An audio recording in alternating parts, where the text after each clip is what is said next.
Vamos dar continuidade à nossa disciplina, né, de história, falando sobre ainda a Mesopotâmia e Egito, o mundo antigo. Aula 2, tá?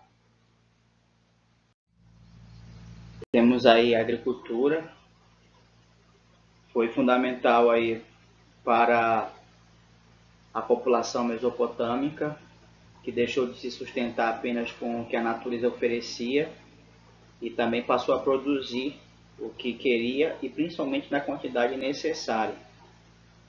A base da agricultura desses povos era o plantio de grãos, principalmente cevada, cereal, que era resistente ao sal, né, à salinização, que infelizmente era um grande problema para essa região aí.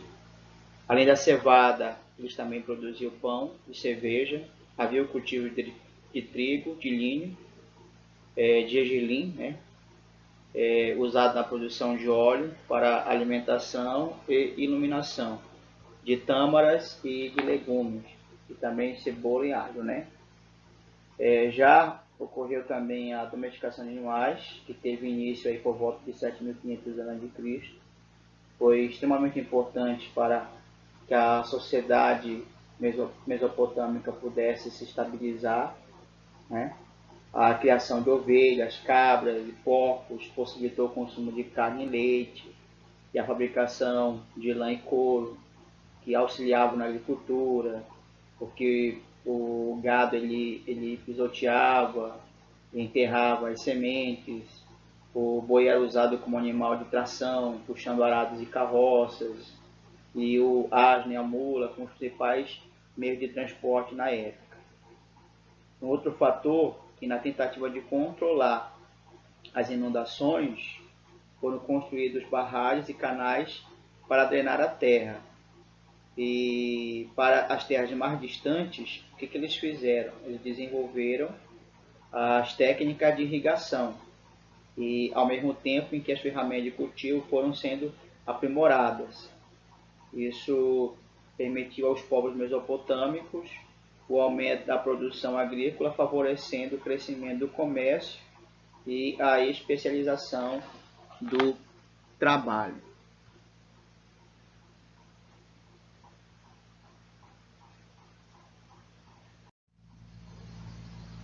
Nós temos aí Mesopotâmia e seus templos.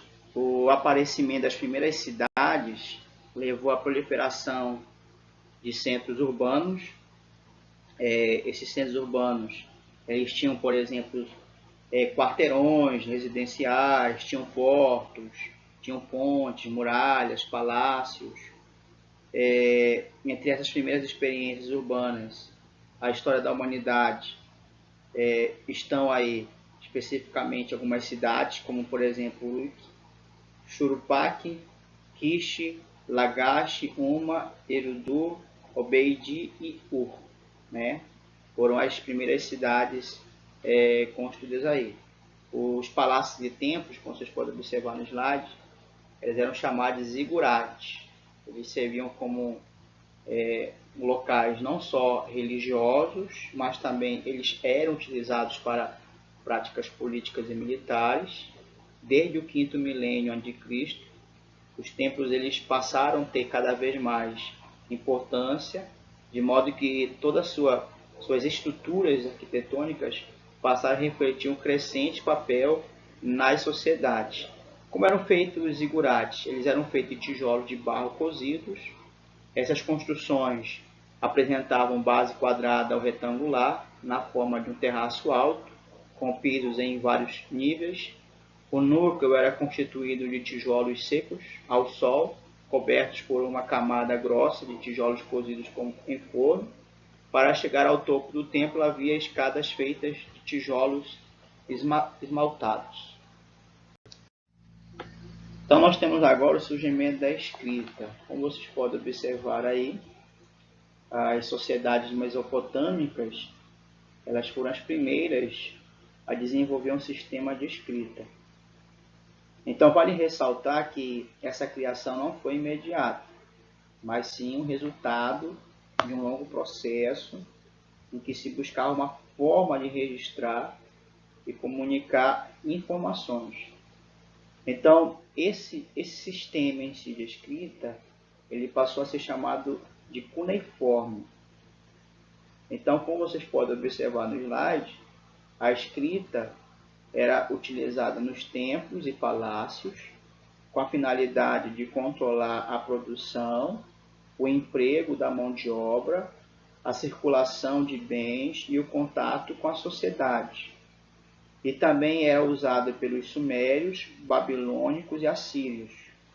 O sistema de escrita cuneiforme foi utilizado por vários povos, também como hititas, os hurritas, os elamitas e persas, para registro de suas respectivas línguas.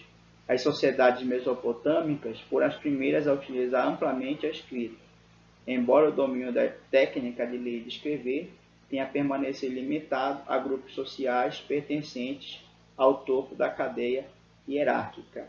Um outro fator é que em torno do ano de 8 a.C., é possível que pequenos objetos modelados em argila, como por exemplo, ou mais raramente confeccionados em pedra, tenham sido usados como forma de registro e de transmissão de informações. Isso ao longo de muitos e muitos anos.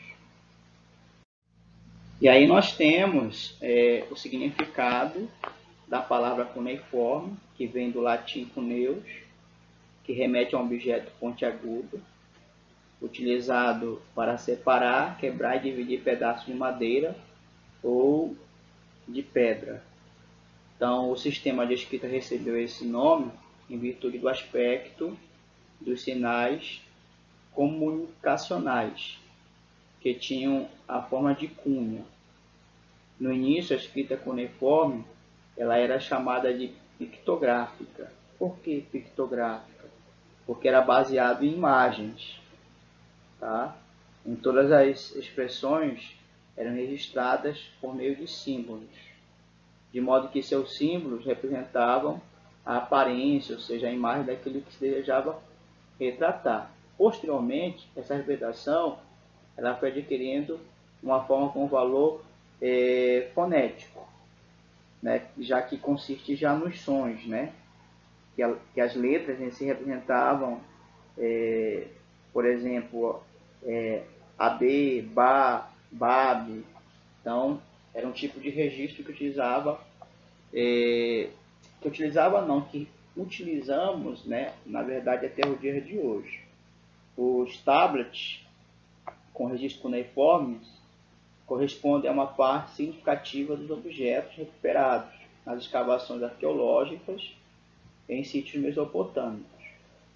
Os primeiros pictogramas eles eram esculpidos em colunas no sentido vertical, com uma espécie de madeira bem afiada, que com o passar do tempo, esse processo de registro se tornou mais rápido, pois o objeto de madeira foi substituído por um de argila, em forma de cunha, além de a escrita ser feita em linhas no sentido horizontal. Outra figura importante da Mesopotâmia foi Hammurabi. Hammurabi foi o sexto rei da primeira dinastia amorita da Babilônia. O reinado de Hammurabi ele teve a duração de 42 anos.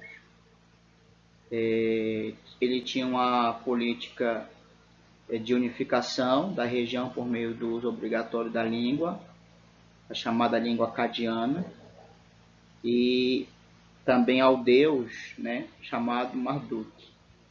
Então, Hammurabi ele supervisionava pessoalmente as atividades de navegação, de irrigação, da agricultura, da coleta de impostos e construção de templos, edifícios.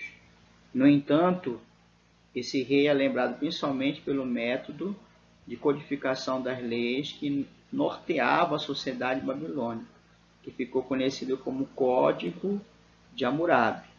Nesse documento estavam escritas as leis punitivas, referentes às questões como homicídios, delitos de pessoas, crimes sexuais, roubos, heranças, empréstimos, aluguéis, acusações falsas, status legal de escravos, casamento e infidelidade.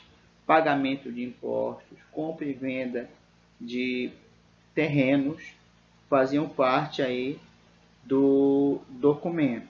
Além do código ser uma compilação de leis já em vigor na Mesopotâmia, houve também a inserção de novos tópicos, como, por exemplo, a lei do talião.